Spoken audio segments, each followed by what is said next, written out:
Hello प्यारे विद्यार्थियों, इस ऑनलाइन प्लेटफॉर्म पर आप सभी का हार्दिक अभिनंदन है।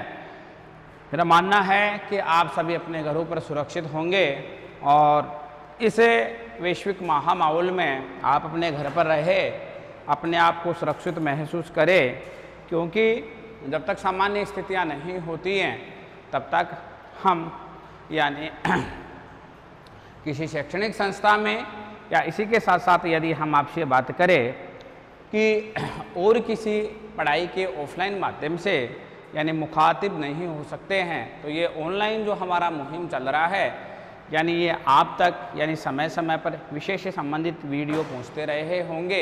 इसी के साथ आज हम पुनः आपसे मुखातिब हो रहे हैं बीए पार्ट सेकेंड ईयर के विद्यार्थियों से। प्यारे विद्यार्थियों, जो हमारा ह्यूमन ज्योग्राफी का जो सेकेंड पेपर चल रहा था, हम उसकी आपसे बात कर रहे हैं कि जो हमारा सेकेंड पेपर है, यदि हम इस सेकेंड पेपर की आपसे बात करते हैं, मुख्य रूप से हम आपसे बात करें कि जो सेकेंड पेपर है, इस सेकेंड पेपर से संबंधित जो हमारे पास में क्यूरी है, यदि इसकी हम आपसे बात करें तो यह हमारे पास में आता है कि हमने मानव भूगोल का सामान्य परिचय पढ़ा था, उसी के साथ साथ हमने इसका विषय क्षेत्र है, इसकी परिभाषाएं आदि के बारे में हमने आपसे जिक्र किया था। प्यारे विद्यार्थियों, यदि इसी के साथ साथ हम आपसे बात करें विद्यार्थियों कि इसी के साथ साथ हमने विषय क्षेत्र को आगे बढ़ाते हुए यानी अन्य सामाजिक विज्ञानों के साथ हमने इसके संबंध को पढ़ा था।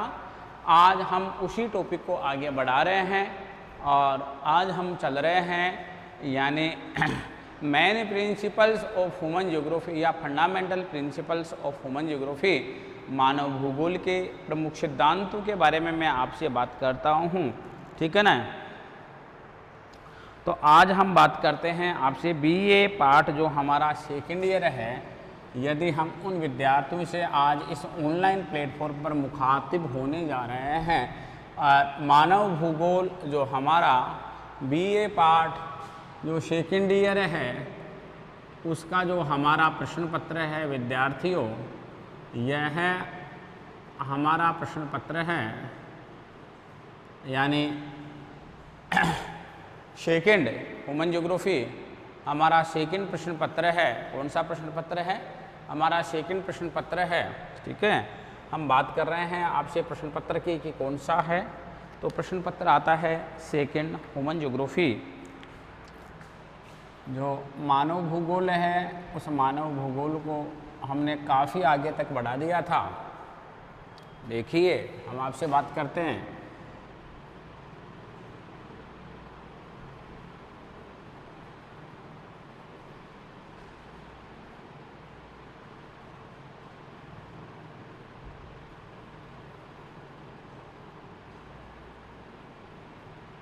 हम बात कर रहे हैं आपसे ह्यूमन ज्योग्राफी की कि ह्यूमन ज्योग्राफी के बारे में हम आपसे चर्चा करें कि क्या है ह्यूमन ज्योग्राफी। ये चीज़ हम पढ़ के आ रहे हैं। इसके अलावा हम आपसे बात करते हैं प्यारे विद्यार्थियों, देखिए जो हमारा आज का टॉपिक है मानव भूगोल के सिद्धांत। हम आपसे बात करने जा रहे हैं किसके? मानव भूगोल के सिद्धांतों की।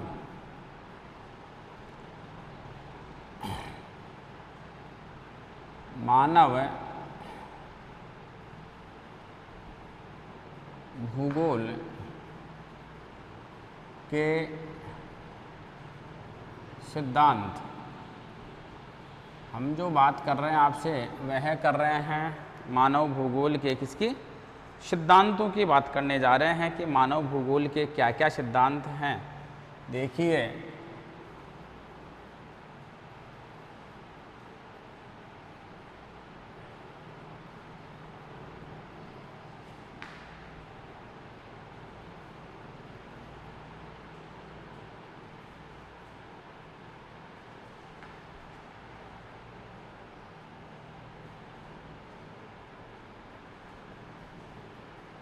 हम बात कर रहे हैं प्रिंसिपल ऑफ ह्यूमन ज्योग्राफी, मानव भूगोल के प्रमुख हम सिद्धांतों की बात कर रहे हैं आपसे कि मानव भूगोल के कौन कौन से सिद्धांत है प्यारे विद्यार्थियों, देखिए आप, जो हमारे पास में प्रश्न पत्र आता है, जो पेपर आता है, यह पेपर है हमारे पास में कौन सा, जो पेपर आता है हमारे पास में, यह पेपर है सेकंड प्रश्न पत्र है। चलो आगे बढ़ाते हैं। देखिए, यानी मानव भूगोल, हम बेसिक की बात करते हैं प्यारे विद्यार्थियों, कि मानव भूगोल में जिन प्राकृतिक और सांस्कृतिक जो तत्व हैं, प्राकृतिक तत्व वे तत्व हैं जो प्रकृति के द्वारा हमारे को प्रदत्त हैं, प्रकृति के द्वारा हमारे को एक गिफ्ट के रूप में प्राप्त हैं, उपहार के रूप में प्राप्त हैं। यदि हम उन फैक्टों की बात करें, यदि हम उन तत्वों की बात करें आपके साथ साथ, और इसी के साथ साथ यदि हम आपसे बात करते हैं प्यारे विद्यार्थियों कि जो सांस्कृतिक तत्व हैं, उन सांस्कृतिक तत्वों की यदि मैं आपसे बात करूं कि सांस्कृतिक तत्व हमारे पास में वह तत्व हैं जो मानव ने अपने मानवीय श्रम की सहायता से विभिन्न प्रकार के जो तकनीक हैं, टेक्निक यूज हैं, उनकी सहायता से उनका सर्जन किया है, उनका निर्माण किया है। चाहे वह सांस्कृतिक तत्व हो प्रकृति में और चाहे वह प्राकृतिक तत्व हो, ये सभी तत्व प्रकृति में क्या है, परिवर्तनशील हैं। इनमें हमेशा क्या होता रहता है, इनमें हमेशा परिवर्तन होता रहता है। तो इसी प्रकार से हम आपसे बात करें कि जब ये सारे तत्व परिवर्तनशील हैं, इनमें परिवर्तन होता रहता है, तो क्या ऐसी भी कोई वस्तु है क्या जो प्रकृति में स्टेबल प्रकृति में रहती है, स्टेबल नेचर में रहती है, स्थितिक प्रकृति में रहती है, जिसमें किसी प्रकार का कोई परिवर्तन संभव नहीं होता है। ठीक है ना। तो यदि हम बात करते हैं कि ये विभिन्न प्रकार की जो प्रक्रियाएं चलती रहती हैं, इन विभिन्न प्रकार की, चाहे प्राकृतिक तत्वों के मध्य प्रक्रिया हो, चाहे सांस्कृतिक तत्वों के मध्य प्रक्रिया हो, इनमें आपस में घनिष्ठ संबंध होता है। क्या होता है? इनमें आपस में घनिष्ठ संबंध होता है। तो हम ये कह सकते हैं कि जब इनमें आपस में घनिष्ठ संबंध होता है, प्राकृतिक तत्वों के मध्य और सांस्कृतिक तत्वों के मध्य जो घनिष्ठ संबंध होता है, यदि मैं उस संबंध की आपसे प्यारे विद्यार्थियों बात करना चाहूँ, तो इस प्रकार से हमारे पास में इनके संबंधों की व्याख्या की जा सकती है कि मानव भूगोल के अध्ययन का जो केंद्र बिंदु है, यदि मैं उस केंद्र बिंदु की आपसे बात करूं कि मानव भूगोल का हमारे लिए जो एक केंद्र बिंदु के रूप में कार्य करता है, उस केंद्र बिंदु में एक सक्रिय कारक के रूप में कार्य करता है, वह मानव है। वह कौन है? वह मानव है। अर्थात एक सक्रिय तत्व के रूप में या एक एक्टिव तत्व के रूप में जो कार्य एलिमेंट्स के रूप में कार्य करने वाला कोई फैक्टर है, तो वह मानव होता है। यदि मैं इस प्रकार के तत्वों की आपसे बात करूं जो सक्रिय प्रकृति के रूप में शामिल हैं, जो अपने आप में प्रकृति में एक्टिव रखते हैं, उन्हीं तत्वों के साथ यदि मैं मेरी व्याख्या को आगे बढ़ाऊं, तो मानव इन भौगोलिक तत्वों से क्या होता है? मानव इन भौगोलिक तत्वों से प्रभावित होता है। क्या होता है? मानव इन भौगोलिक तत्वों से क्या होता है? प्रभावित होता है। ठीक है ना। तो जब मानव इन भौगोलिक तत्वों से प्रभावित होता है, मुख्य रूप से हम बात करें, जब इन भौगोलिक तत्वों से मानव प्रभावित होता है, तो मानव पर हम ये कह सकते हैं कि प्रकृति का प्रभाव और सांस्कृतिक तत्वों का प्रभाव पूर्ण रूप से पड़ता है। हम इस चीज को नहीं नकार सकते हैं कि क्या मानव पर प्रकृति का प्रभाव, क्या मानव पर प्रकृति का प्रभाव या मानव पर विभिन्न प्रकार के जो प्रभाव हैं वो प्रभाव नहीं पड़ते हैं कि नहीं? मानव पर विभिन्न प्रकार के प्रभाव, मानव पर विभिन्न प्रकार के प्रभाव पड़ते हैं, चाहे वो प्रकृति से संबंधित हो, वो कैसे भी प्रभाव हो, लेकिन मानव पर वह सारे प्रभाव क्या होते हैं? मानव पर सारे प्रभाव पड़ते हैं। क्यों? क्योंकि मानव उसी प्रकृति का अंग है जिस प्रकृति में मानव रह रहा है। तो अब हम इन सिद्धांतों की, फैक्चुअल चीज़ों की बात करते हैं, हम फैक्टों की बात करते हैं, फैक्टों के साथ हम आगे बढ़ाते हैं। देखिए, हम आगे चलते हैं। मानव भूगोल की जो सिद्धांत हैं, उन सिद्धांत की सामान्य जानकारी, बेसिक कॉन्सेप्ट के बारे में प्यारे विद्यार्थियों हम आपसे बात करते हैं। सबसे पहले एक टॉपिक को स्टार्ट करने से पहले, प्रारंभ करने से पहले उस टॉपिक का यानी हम सबसे पहले सामान्य इंट्रो पर आते हैं, उसके बेसिक परिचय पर आते हैं, फिर उसके मूल जो विषय सामग्री है उस विषय सामग्री की ओर हम क्या करते हैं, उस मूल विषय सामग्री की ओर हम गमन करते हैं। देखिए सामान्य परिचय किसका, मानव भूगोल के सिद्धांतों का सामान्य परिचय।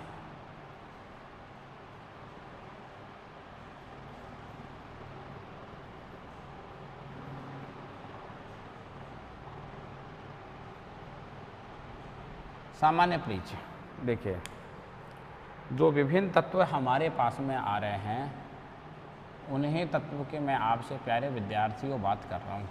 जो तत्व हैं हमारे पास में, मैं उन्हीं तत्वों की आपसे बात कर रहा हूँ। सामान्य तत्वों में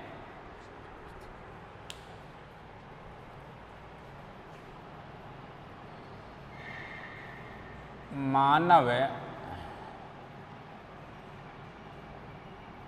भूगोल में जिन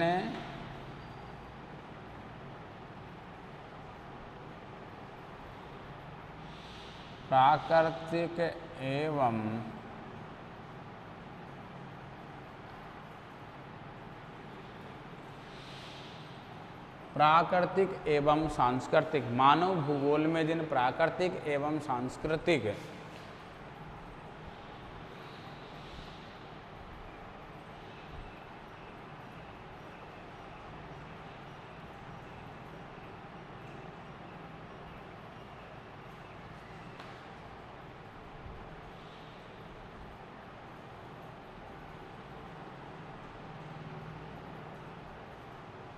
मानव भूगोल में जिन प्राकृतिक और सांस्कृतिक तत्वों का क्या किया जाता है, अध्ययन किया जाता है, वे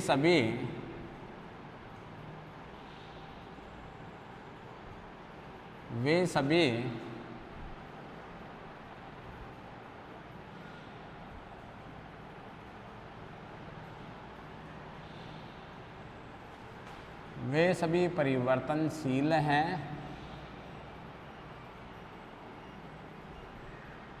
यद्यपि वे सभी परिवर्तनशील हैं, यद्यपि उनके परिवर्तन की अवधि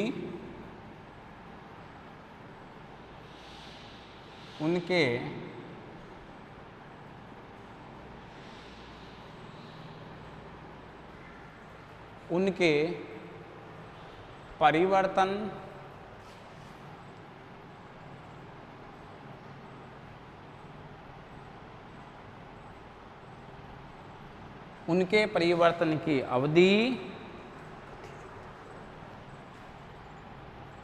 परिवर्तन की अवधि, गति एवं मात्रा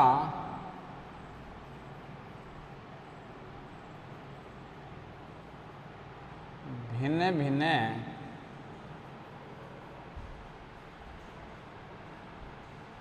हो सकती है। देखिए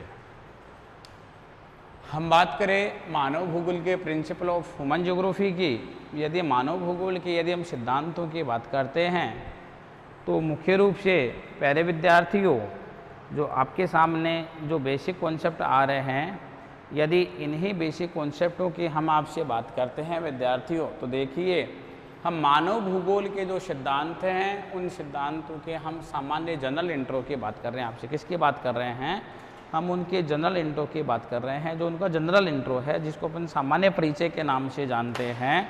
प्यारे विद्यार्थियों एक बार ऊपर आना एक बार ऊपर।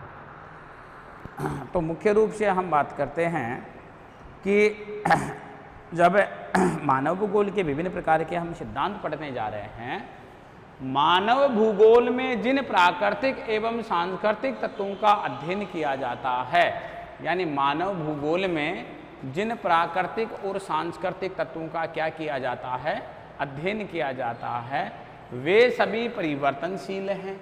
यानी मानव भूगोल में चाहे प्राकृतिक तत्व हो यानी प्रकृति के द्वारा प्रदत्त हो, जैसे मैं मिट्टी की बात करूं, मैं चट्टानों की बात करूं, मैं वर्षा की बात करूं, मैं सागरों महासागरों की बात करूं, मैं माउंटेन की बात करूं, पर्वत श्रृंखलाओं की बात करूं आपसे। सांस्कृतिक तत्व, सांस्कृतिक तत्व का मीन्स है मानव ने अपने तकनीकी ज्ञान और शारीरिक श्रम की सहायता से इस प्रकृति के तत्वों को, इस प्रकृति से प्राप्त उपहारों को, यानी जिस रूप में काम में लिया है, अर्थात जिस रूप में यहाँ पर उनको शामिल किया है, उन सभी को मानव ने सांस्कृतिक तत्वों में शामिल किया है। मानव के द्वारा सृजन, जैसे विभिन्न प्रकार के सांस्कृतिक लैंडस्केप हैं, सांस्कृतिक भूदृश्य हैं, जैसे मैं आपके विभिन्न प्रकार के परिवहन का जाल आ गया, विभिन्न प्रकार की यानी मल्टीपर्पज यूज यानी बहुकार्यात्मक प्रयोग में आने वाले भवन आ गए, यानी जो भी खेत आ गए, वनों का विकास आ गया, यानी इसी के साथ साथ विभिन्न प्रकार के मानव ने अपने श्रम की सहायता से जिन क्षेत्रों का विकास किया है, उन सभी को हमने किस में शामिल किया है, हमने सांस्कृतिक तत्वों में शामिल किया है। तो वे सभी क्या हैं? वे सभी परिवर्तनशील हैं। उनमें किसी न किसी रूप में, किसी न किसी गति में, किसी न किसी मात्रा में, यानी भिन्न भिन्न उनमें क्या होता रहता है, इनमें भिन्न भिन्न परिवर्तन होता रहता है।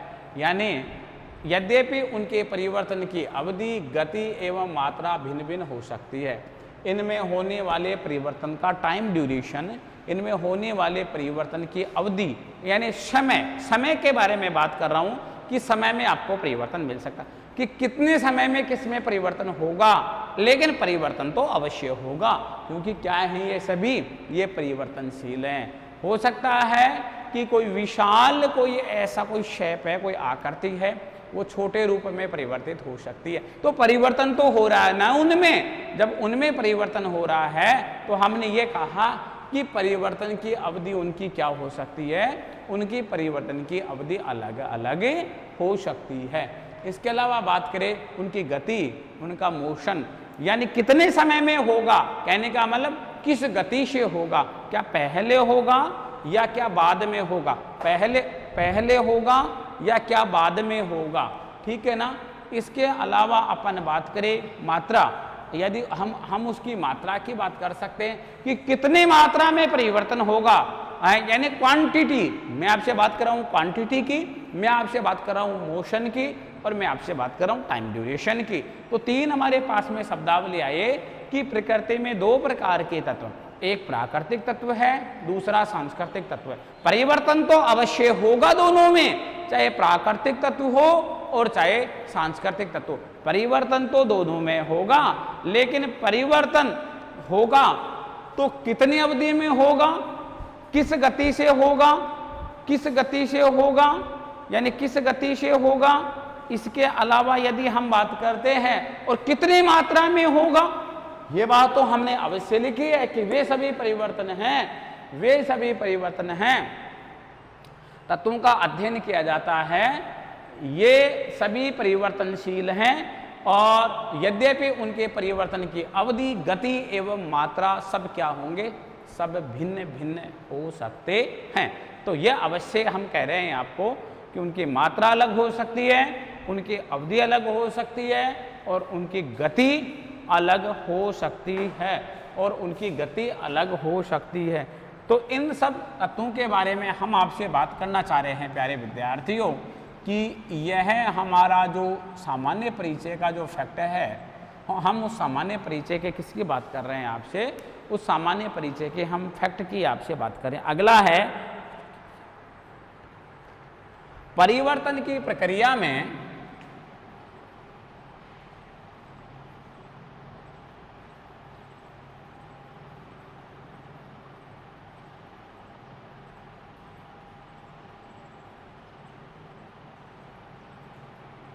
परिवर्तन की जो प्रक्रिया है, यदि मैं परिवर्तन की आप लोगों से परिवर्तन की प्रक्रिया में मानव भूगोल के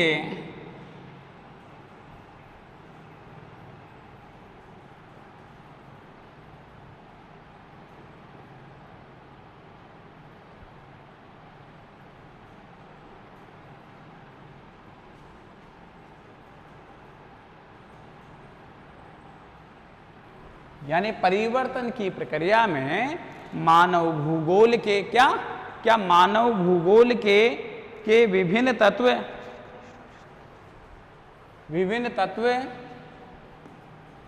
परस्पर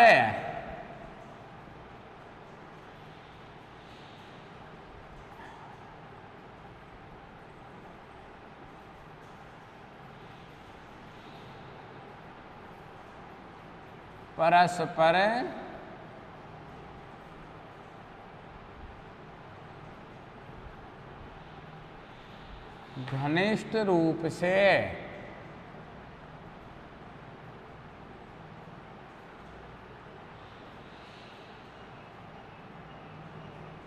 संबंधित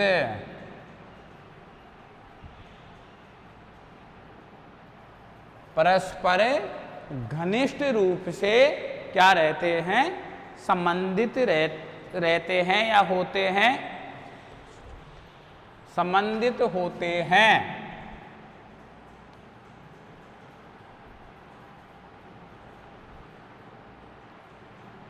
और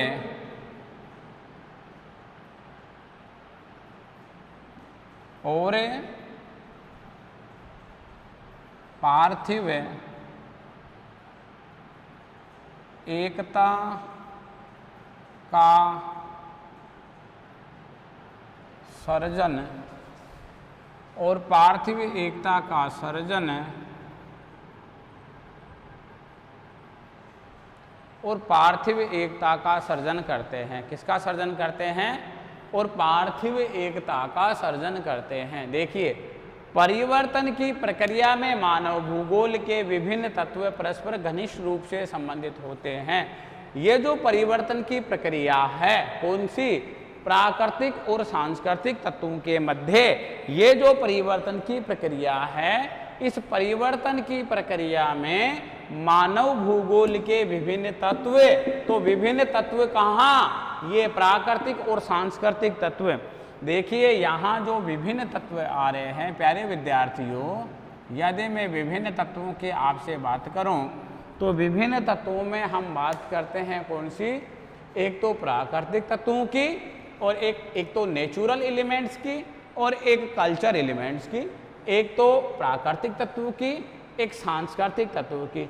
ये परस्पर, ये आपस में घनिष्ठ रूप से क्या होते हैं? यह घनिष्ठ रूप से संबंधित होते हैं। क्या होते हैं? ये परस्पर घनिष्ठ रूप से संबंधित होते हैं और पार्थिव एकता का सर्जन करते हैं। पार्थिव एकता का मतलब होता है, पार्थिव एकता का सर्जन करते हैं। यदि हम पार्थिव एकता की बात करते हैं आपसे प्यारे विद्यार्थियों, तो देखिए, वह एकता जो पृथ्वी के विभिन्न तत्वों के मध्य पाई जाती है।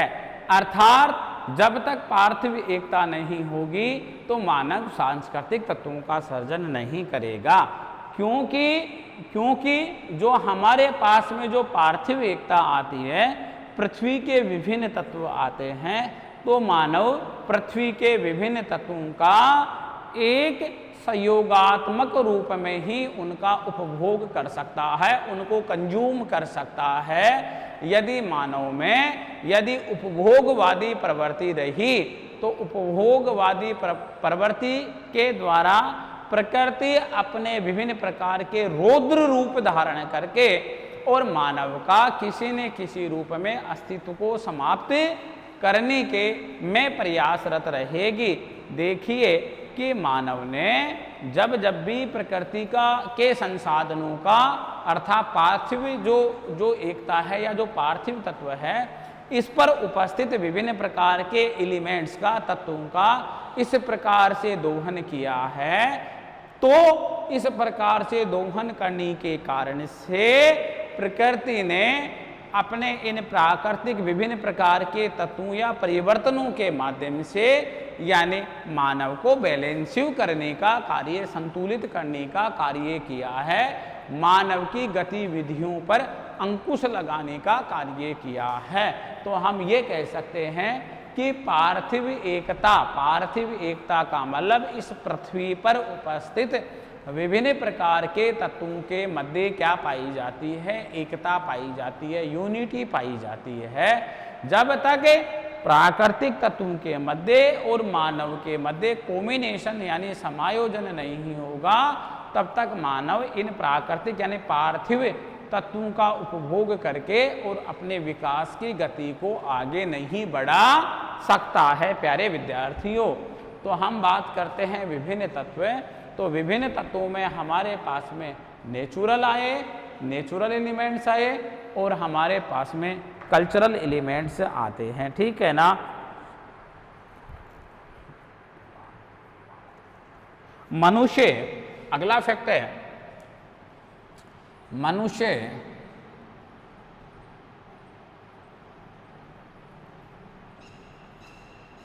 मानव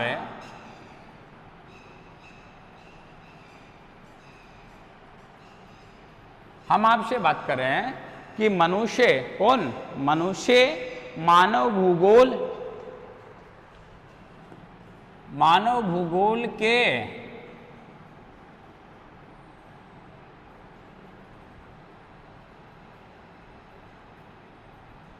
अध्ययन का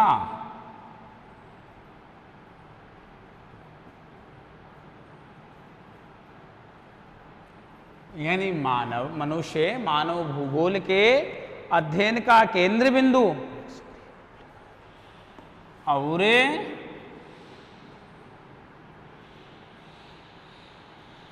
एक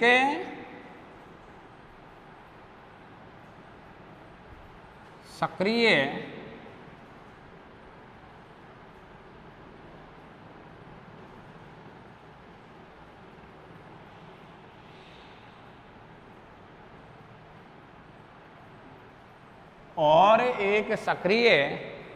और एक सक्रिय भौगोलिक कारक है। अपने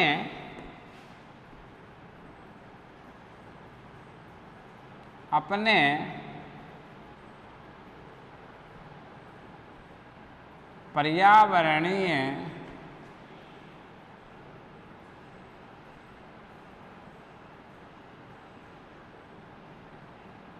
दशाओं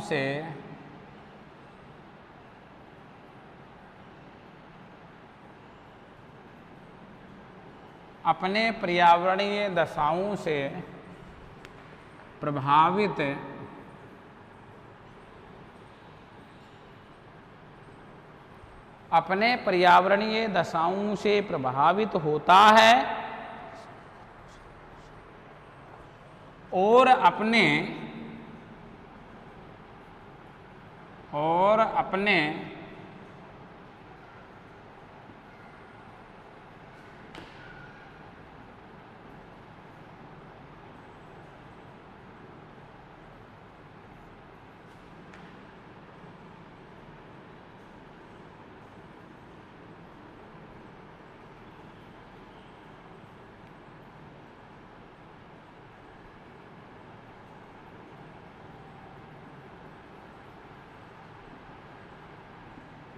और अपने सामर्थ्य एवं कौशल स्किल के अनुसार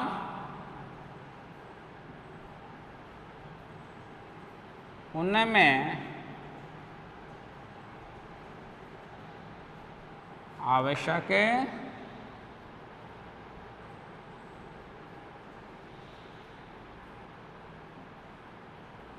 परिवर्तन भी